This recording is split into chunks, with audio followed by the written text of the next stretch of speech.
Ladies and gentlemen, we're about to begin the funeral service. We ask for those that have a cell phone or a pager, if you could turn it to the silent mode. Officiating today is Rabbi Tzvi Engel.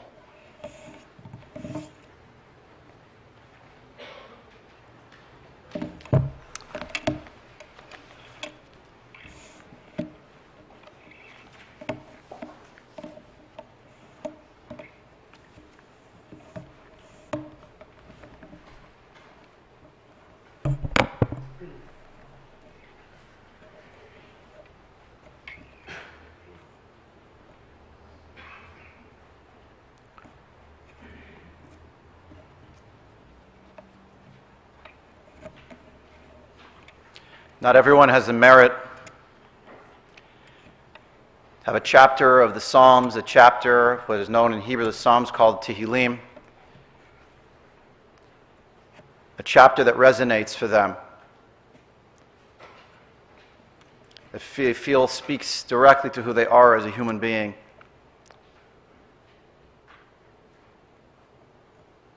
Bob Reichblum, Reuven Ben Charles, whom we're here to remember today, had such a chapter. A psalm, a song for the dedication of the temple of David. I will extol you, Lord, for you have lifted me up, and have not let my enemies rejoice over me. Lord my God, I cried out to you, and you healed me. Lord, you brought up my soul from the nether world. You saved my life from going down to the pit. Sing to the Lord, O you his faithful ones, and praise his holy name. For his anger lasts but a moment, his favor a lifetime. Weeping may linger at nightfall, but joy comes with the morning. When I was carefree, I thought, I shall never be shaken. Lord, when I enjoyed your favor, you made me stand firm as a mighty mountain. When you hid your face, I was terrified. To you, Lord, I called. To the Lord I pleaded. What profit is there in my death, in my going down into the pit? Can the dust acknowledge you? Can it proclaim your truth? Hear, Lord, and be gracious to me. Lord, be my helper. You turned my lament into dancing. You removed my sackcloth and girded me with joy, that my soul may sing your praises and never cease. I will acknowledge you and thank you forever, Lord my God. When Bob would recite this chapter of the Psalms, he wouldn't recite it in the English. He would recite it in the original. He would try his best to try to read through the original. Mizmor shir Chanukata bait leDavid. Aromimcha Adonai ki dilitani v'lo simachta oivai li. Adonai Elohai shivati elech v'tirpaeni. Adonai he'elita min she'ol nafshi chitanu miyor divor. Zamru Adonai chasidav v'hodu lezecher kodsho.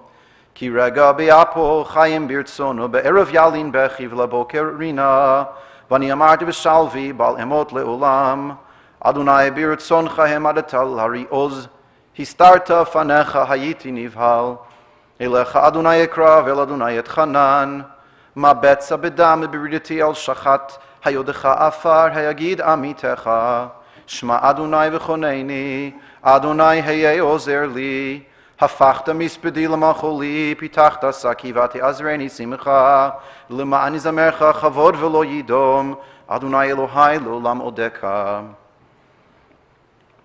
It's customary also to recite the beginning of the book of the Psalms, the great siddur, the great prayer book of the Jewish people, to start it anew, to recall that all of the prayers that were recited for this last period of time, where we hoped against hope, where we pleaded with the Almighty that we should not come to this day. But even though sadly we come to this day, we open the book of the Psalms again and we hear certain cadences even in that first chapter that also resonate with us in terms of who Bob was and what his legacy is until today and will continue to be. Happy is the one who has not followed in the counsel of the wicked, nor stood in the path of sinners, nor sat in the company of the scornful. Rather, that one's delight is in the Torah of the Lord, meditating in God's Torah day and night, and will be like a tree planted by streams of water that yields its fruit in season, whose leaf will not wither, and whatever that one does prospers. Not so the wicked, who are like chaff that the wind drives away. Therefore the wicked shall not survive judgment, nor sinners in the assembly of the righteous. For the Lord loves the way of the righteous, but the way of the wicked is doomed. Ashrei ha'ish asher lo halach ba'atzat rishayim, uvederech chata'im lo amad, uvmoshav leitzim lo yashav. Ki im betorat Adonai chefzo, uvetorato yegeh yomam v'layla.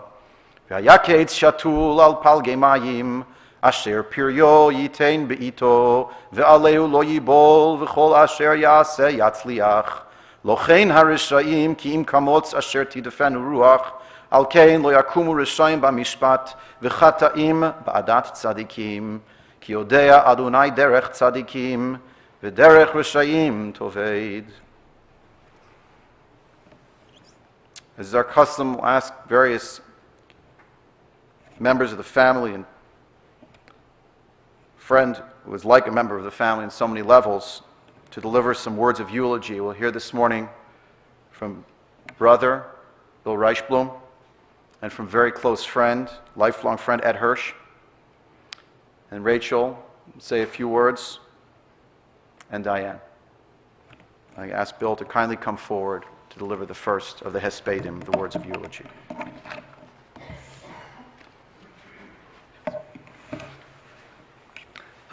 First of all, thank you all for coming. I know how much Bob's friends, his colleagues, and especially this community meant to him. And I know how honored and touched he would be that you're all here for and with us. I get to talk about one of my favorite subjects, which is my brother. But I should start. He would get after me for bearing the lead, so let me just go right to the lead, which is, this is an extraordinary, devastating loss of a much too young friend, father, husband, cousin, brother, and son. I think if there was a through line to Bobby's life, it was learning through stories. He loved to listen to stories, and he loved to tell stories. And his two chosen professions, journalism and education, shared something that I think they might be the only two professions that share the exact same thing, which is that they're both dangerously easy to do badly. And Bobby did both to perfection. When we were very, very young, he founded a radio station called WSBL. It was out of our basement in Vermont, on Valmont Street in Squirrel Hill. A local genius figured out a way to get an antenna coming out of the basement, and we were able to broadcast live on the AM dial, and the radius was about 4.5 blocks. That's what we did after school. Bobby hired me as the station's DJ, which meant that he went out and bought all these 45s of the top songs of the day. My payment was I got to keep them. And in fact, that music not only became the soundtrack to my life, but it's even part of my work now. But of course, for Bobby, his interest wasn't in music, it was in news. So I would get through maybe 3, maybe 4 songs on a good day when Bobby would interrupt and say, "We have breaking news." Now, when you're broadcasting from a basement in Squirrel Hill with no on-the-street reporters, there's not a lot of breaking news to relate. But it didn't stop Bobby, so he went to the biggest story of his life, even though it was a story that actually took place about 4 years before. So Bobby would interrupt my music playing with, "We have breaking news," and he said, "We go live to Dallas, where President Kennedy has just been shot." It's fair to say, I think, that given the years lag between the original event and Bobby's reporting and his research and the comprehensiveness and the way he provided context, I honestly believe in retrospect that he did the best live reporting of that day in Dallas than any other broadcast. I should also add, by the way, that for me in elementary school, where most of my friends would talk about what they were going to do after school, go play ball, hang out, go to a friend's house, I would say that I get to broadcast music on the radio, and then I get to relive President Kennedy's death. In middle school, Bobby had a table set up at the afternoon athletic events, wearing his coat and tie, with a large reel-to-reel machine and a microphone, and he did play-by-play of the games in middle school, including after the game he would interview the star of that day's game. And frankly, this is something that was so key to him because he loved celebrating the accomplishments of other people. As many of you know, Bobby and I, 2.5 years apart, we never had a fight, never had an argument, never even raised our voices to each other, even though we were so different in every way, culturally, politically, theologically, aesthetically. Even our tennis games were different. Mine was based on a ground game. Bobby's was based on a serve. And it is, even though he was not a boastful person at all, it's the one thing that he said to me is, please mention my serve and how good it was.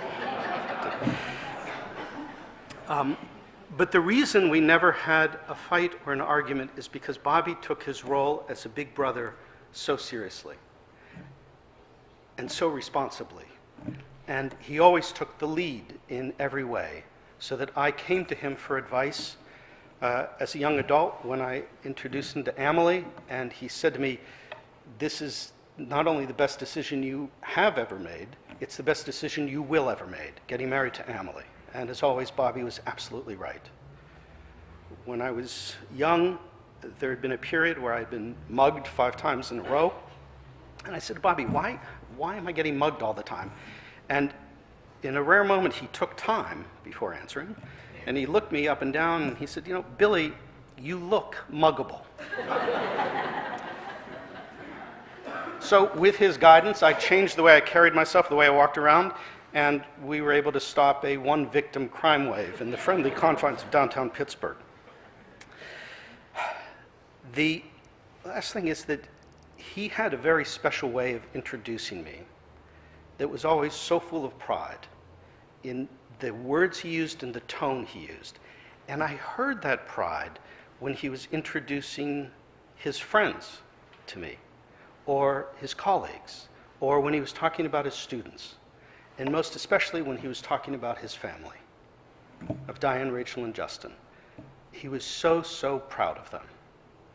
And I want the 3 of you to know that we are all here to embrace you and to comfort you.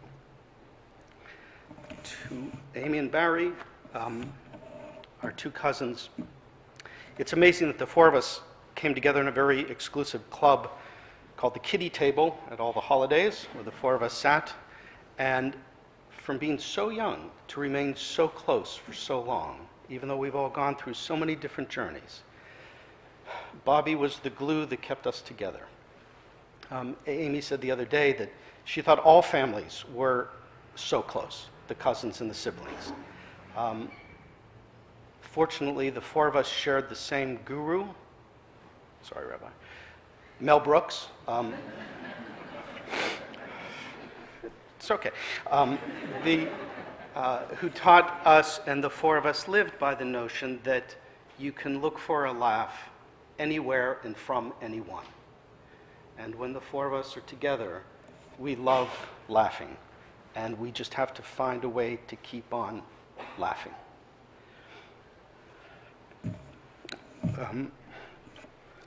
Lastly, I want to say, Mom and Dad,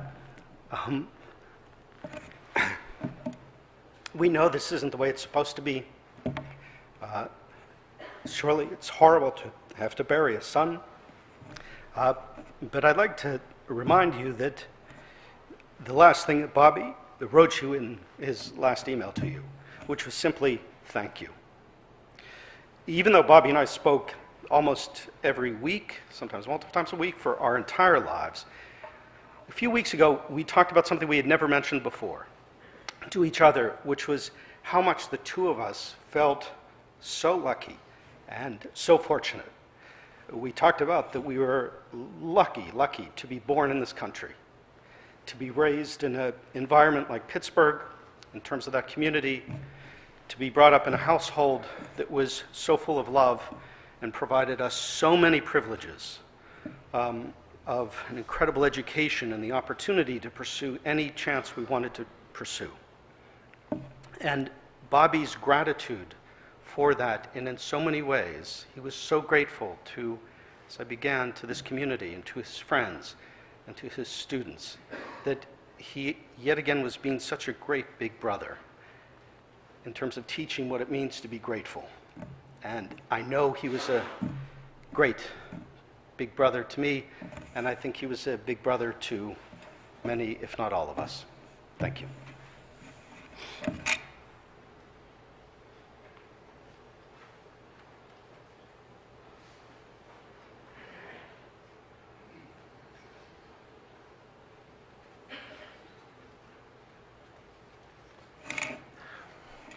Note to self, never follow Bill Reichblum at a speaking event.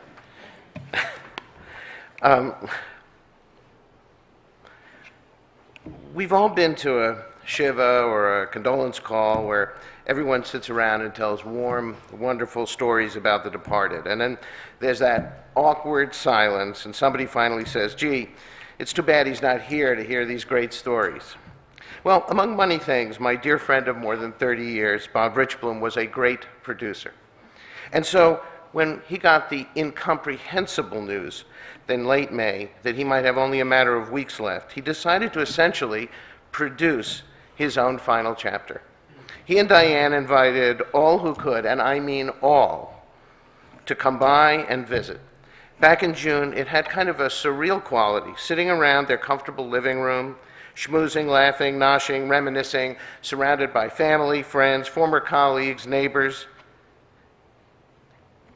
led by, you could almost say anchored, by Bob himself, without a trace of bitterness, anger, or self-pity.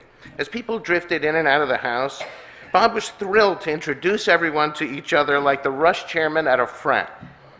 And as his friends and families talked and made connections and told stories, Bob, his strength already flagging, would simply sit in his favorite chair and smile. For weeks, it was an extraordinary celebration of his life that he could actually participate in, right down to the screening of his favorite movie, Blazing Saddles, with his brother Bill and cousins Amy and Barry. But that was Bob. I can honestly say he was my closest and truest friend. There has not been a week in 25 years when we have not spoken at least once or emailed a dozen times, even as we've changed jobs and cities and levels of observance multiple times. No matter what, we'd always talk on Friday afternoon to wish each other Shabbat Shalom. We watched our kids grow up and shared the highs and lows of our careers, shared SCTV bits, shared articles from The Onion. He and I loved journalism and the immediacy of news, but I said to him more than once, you know, we didn't leave journalism, journalism left us. By the way, I'm a pretty good reporter myself, and somehow Bob, from LA no less, put together a surprise party in New York for my 50th birthday with guests coming in from 4 cities. And I never suspected a thing. Never. He took such relish in that great gotcha moment when I showed up. And a wonderful picture of that day with Bob's devilish smile sits in a cherished place on my mantelpiece in New York. In fact, Bob reached some of the greatest heights achievable in the television industry. As a producer and later a news director, he won awards for local stations from Detroit to Philadelphia to Pittsburgh to Washington, and led a station in Miami through days of grueling live coverage of Hurricane Andrew, took Good Morning America to its highest rating in decades, and as an executive, later launched both a financial news network and cable channel from scratch. But he also endured some challenging setbacks, if we're going to be honest, even before becoming ill. Blindsided more than once by venal employers.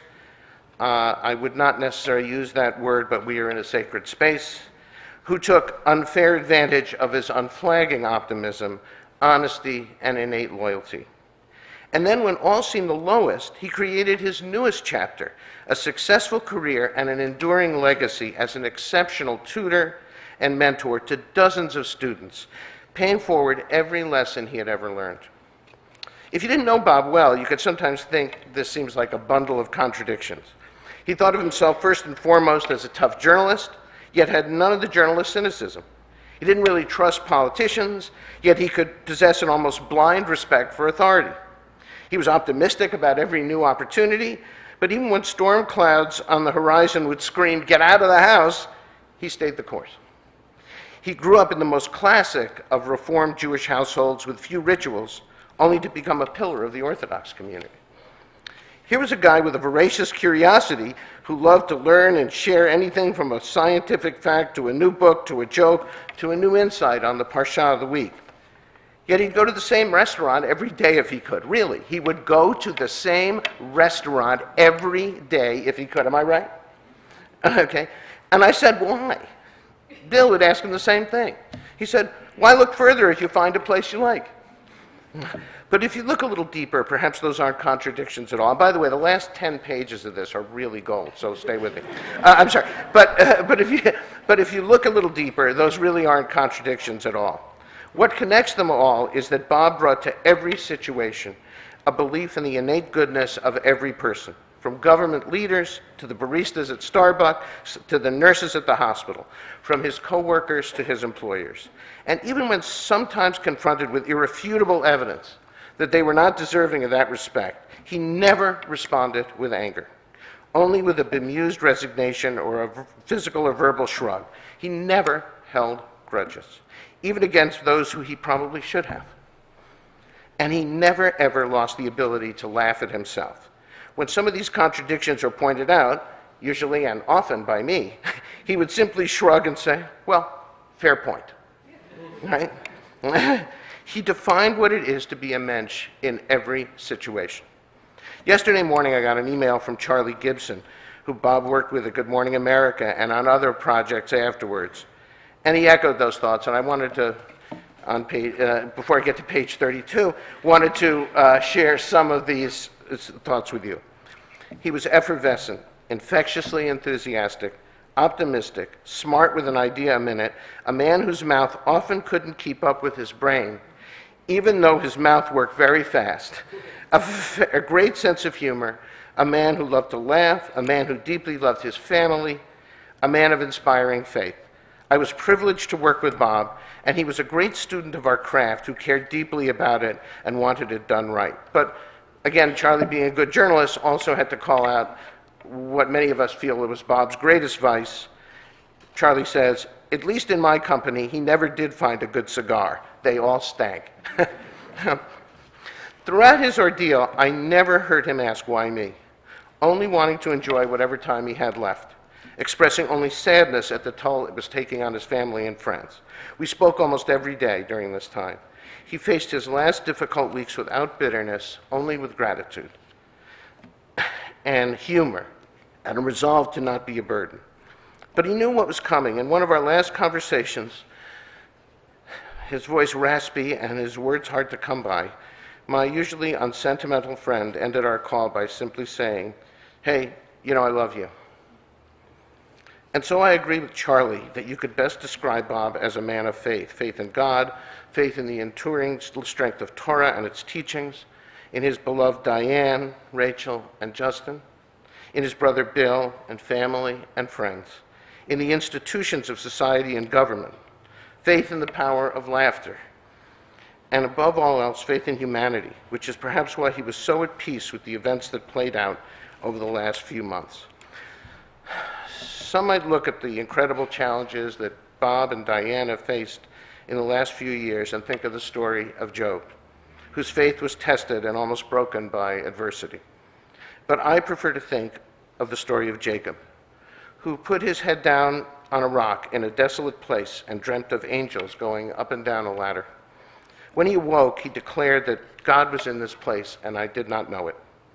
As we look back on the friends from every part of Bob's life, and so many of you are here, family and neighbors from this incredible community, who came together to bring both joy and support to this family in a desolate place.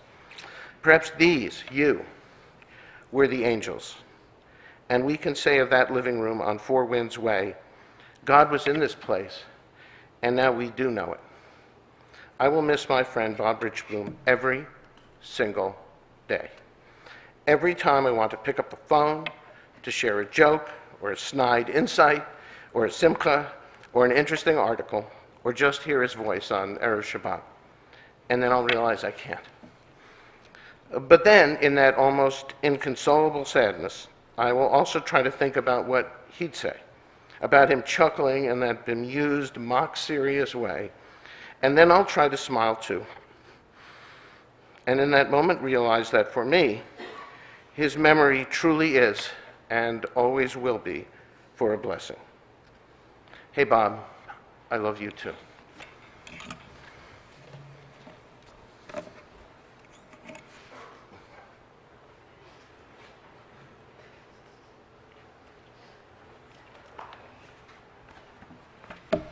Okay.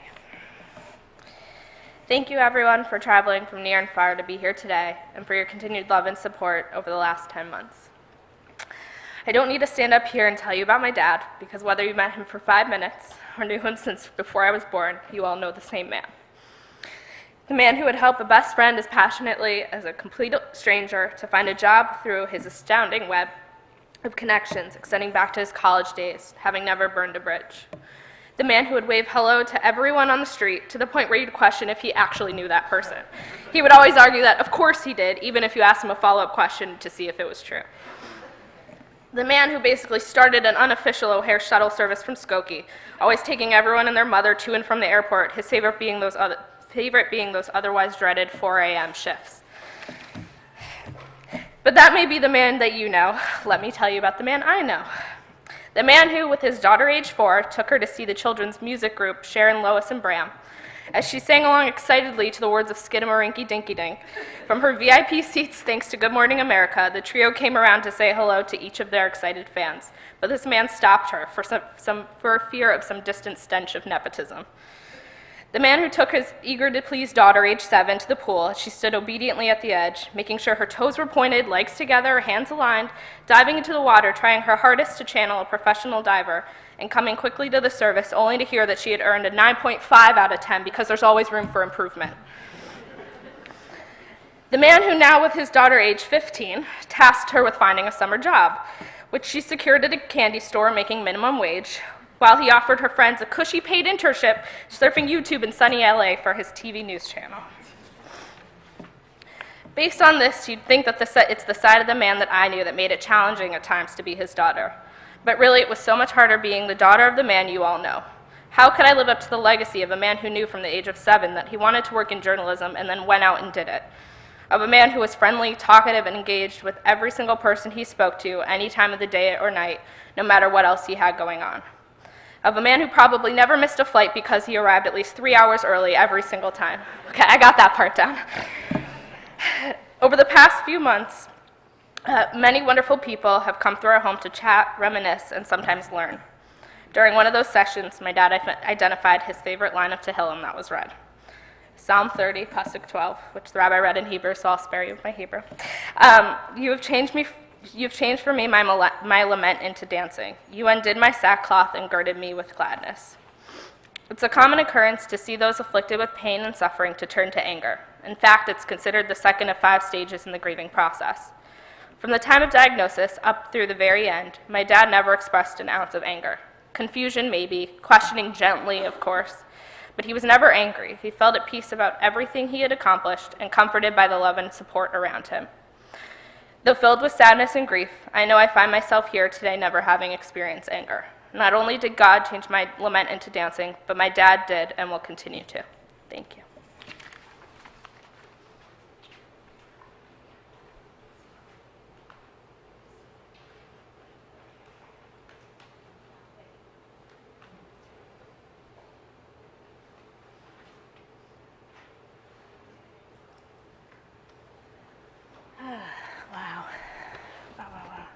Wow.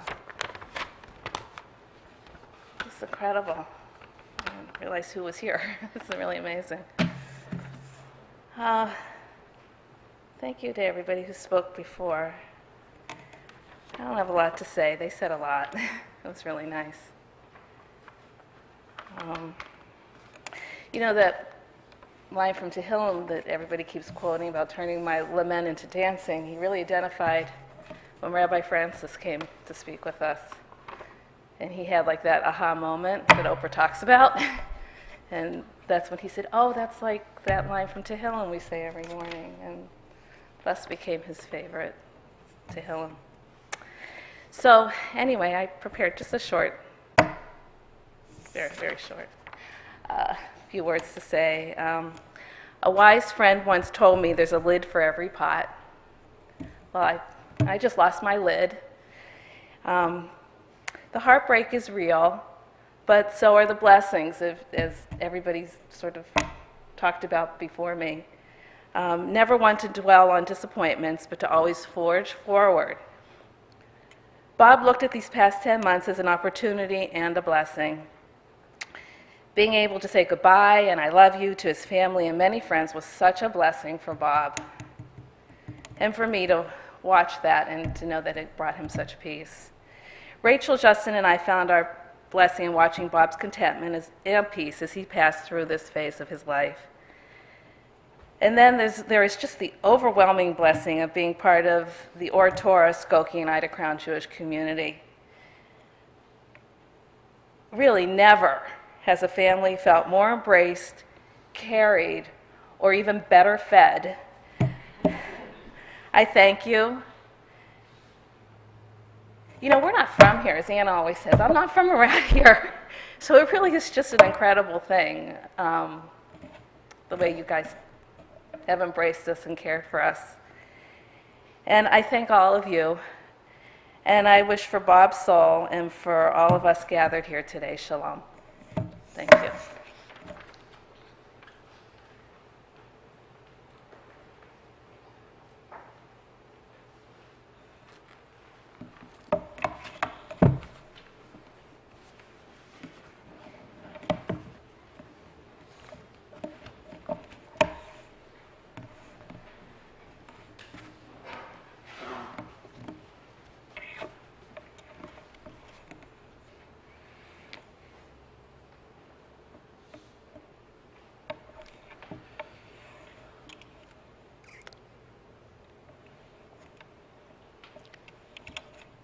Bob lived in many different places. Lived in Pittsburgh, in Philadelphia, back to Pittsburgh again. Lived in Detroit, Washington, D.C., Miami, Florida, Greenwich, Connecticut, and then here in Glencoe, and then Skokie. Professionally, he traveled and lived for periods of time in Los Angeles and Tel Aviv and Albuquerque.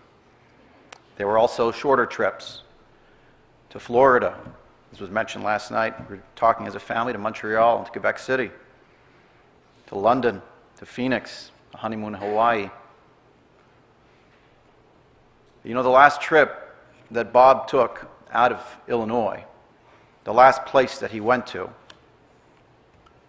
was to Yerushalayim. He went to Jerusalem. A very brief trip. But in some visits to the house, he kept coming back to the fact that, you know, just, I went for such a brief time. It was, he recounted to me a story he didn't understand, in which he found himself, it's a long story how, but because he has various relationships, many relationships over the years, he found himself, of all things, in the home of the Prime Minister of Israel.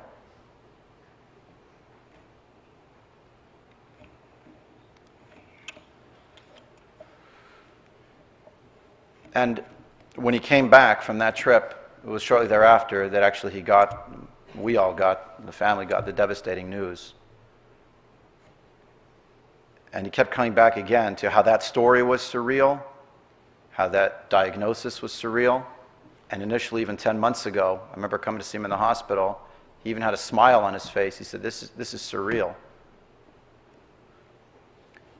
That it should so happen that this week, Jewish people around the world this coming weekend are orienting ourselves around a Torah portion that for the first time mentions there's going to be a place where Jewish people will always be moored and anchored, a place we know as Jerusalem.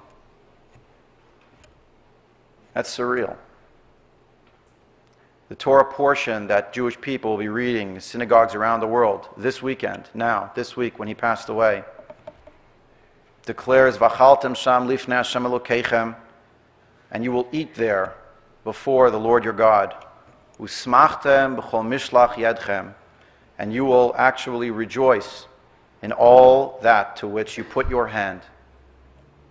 Atem uvatechem asher beirachecha Hashem Elokecha, you and your households in which the Lord your God has blessed you. You will eat there in front of God, in the presence of God. And joy is associated with being in the presence of God and being together with households and family and extended family and friends who are like family and community.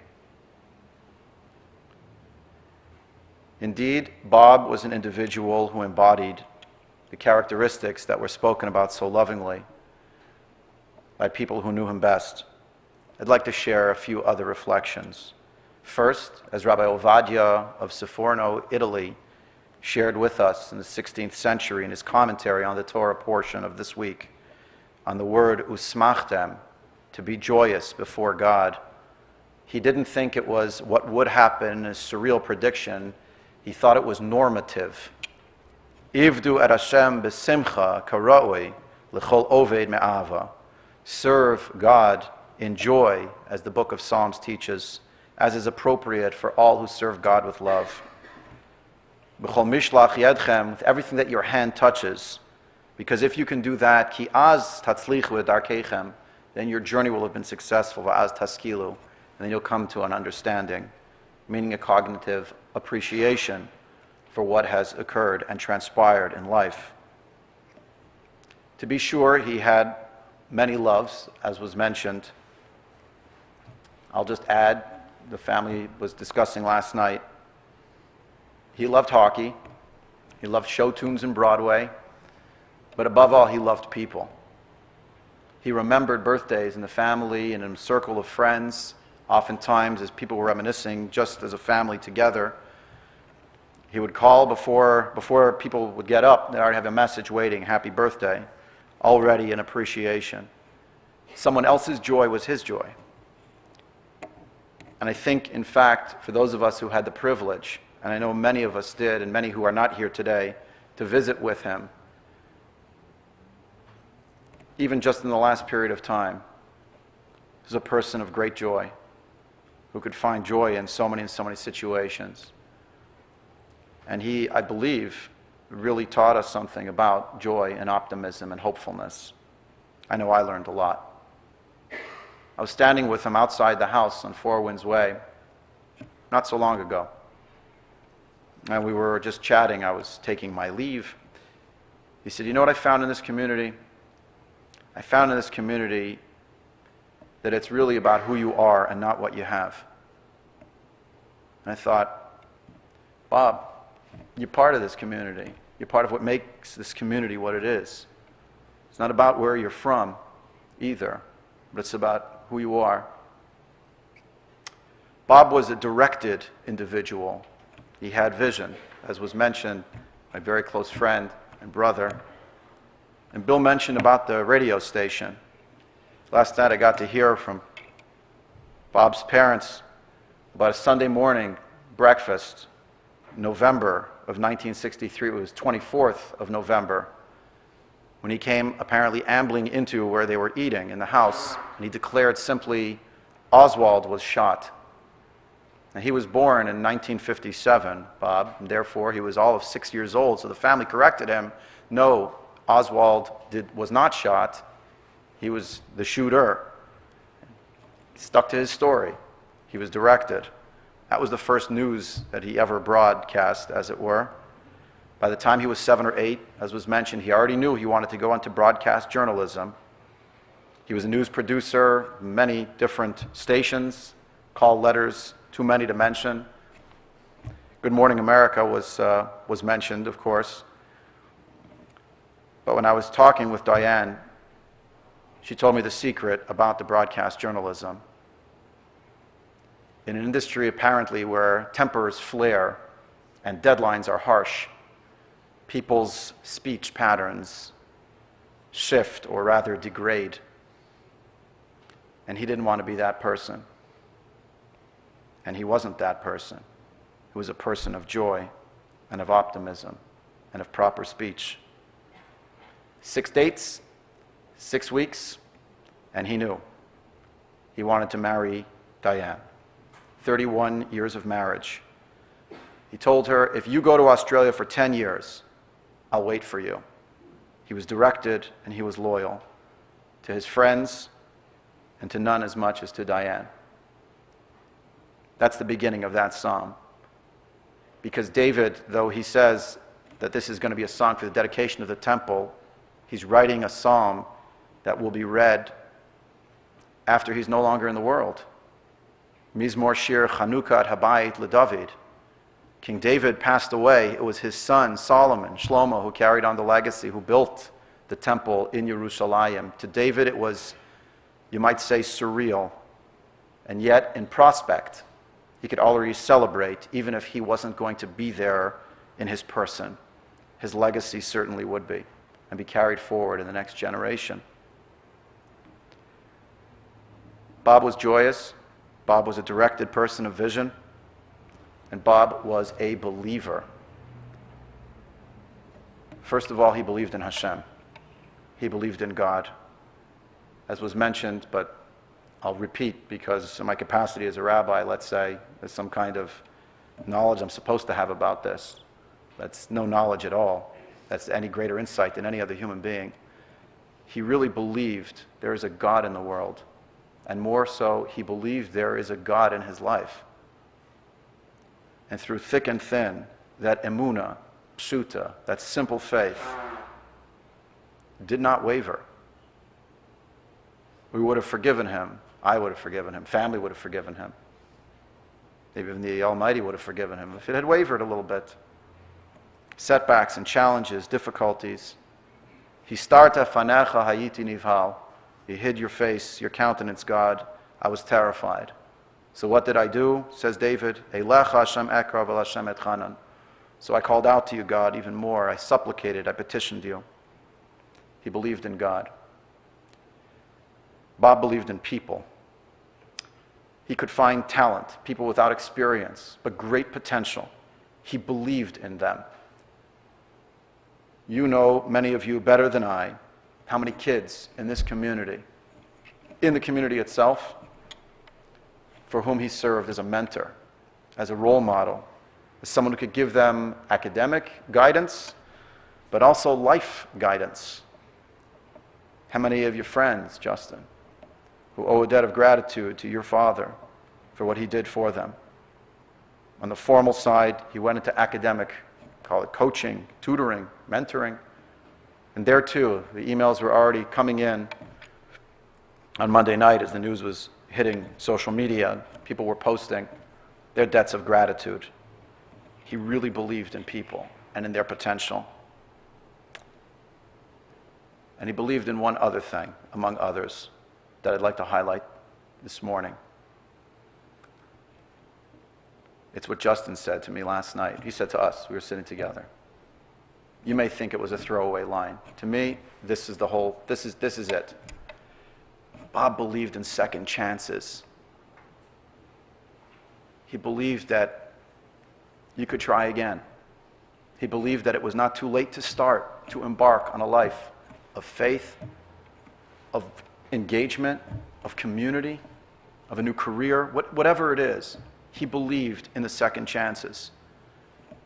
And that's why that pasuk is just so fitting. Hafachta mispedi lamacholi. Let's read it not just as you transformed my lament into a dance for me, but the word misped is actually milashon hesped, which is what we say in Hebrew is the word for eulogy.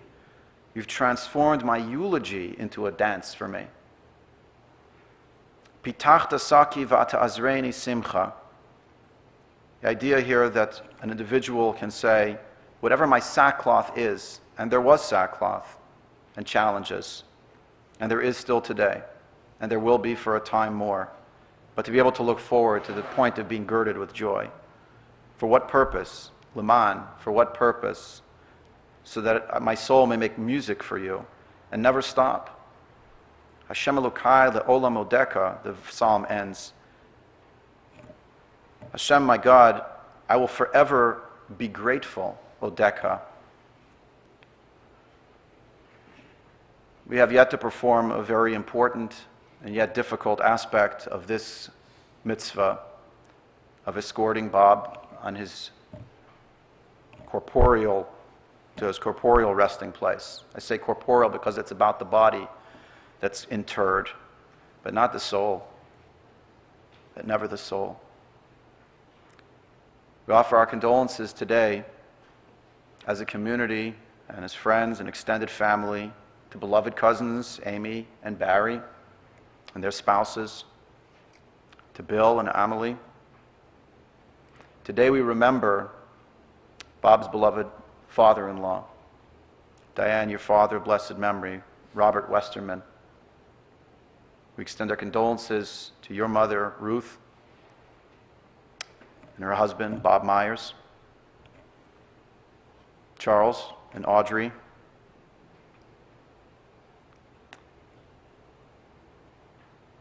God should give you strength.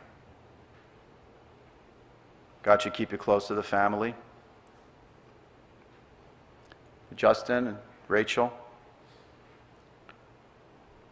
Last night your mother said to me, I married the nicest person. And you knew him very well. And you knew that he was joyous and a person of vision. And you knew that he believed in you as his kids. May our community be privileged to be able to continue to share a love and an affinity for each other in these times, and God willing someday to be able to gather for happier occasions, to transform the lament into dancing. Today is not that day, but we will come to that day again. May it be soon. Tehei nishmat tzura b'tzorah chayim. May the soul of Ruvain ben Charles be bound in the bond of everlasting life. Umacha Hashem Elokim dimah me'al kol panim. May God wipe away the tears from every face. I ask you at this time to please rise. We'll recite the memorial prayer, the Kel Maleh prayer, at which time we will conclude the service, and we'll have from Chicago Jewish Funerals the announcement of the burial, the pallbearers, etc.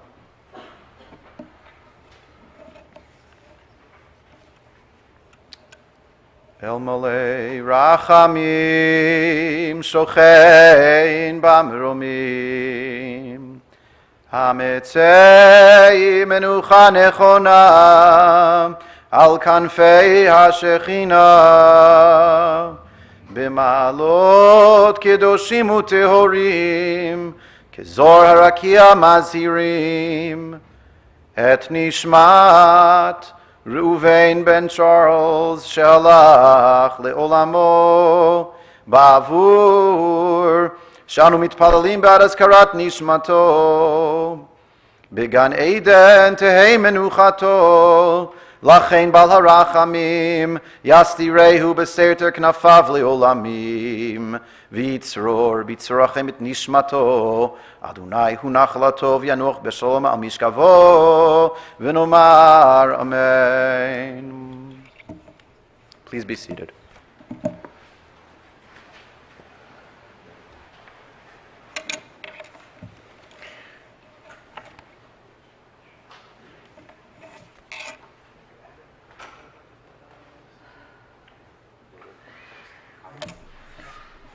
This concludes the funeral service at the chapel.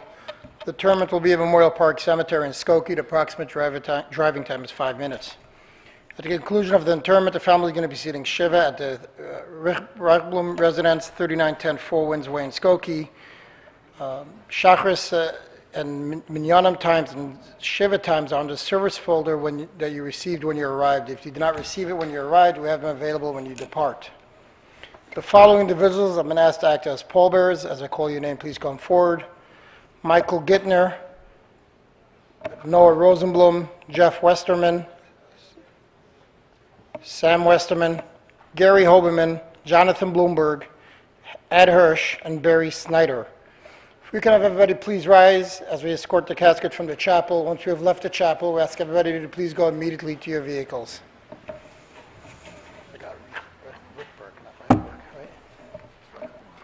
Reichblum? What did I say? You said right. Who cares? Reichblum?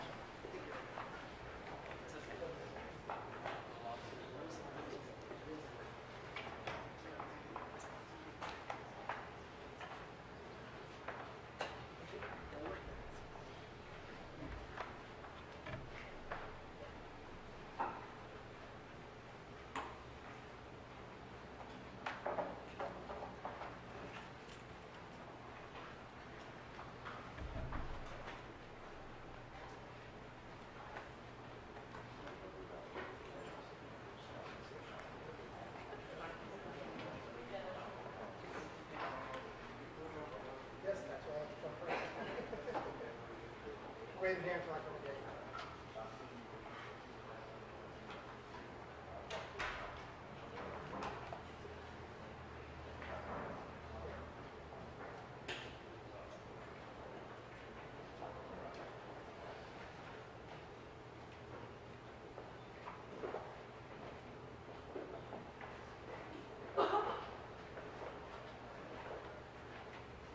Ladies and gentlemen,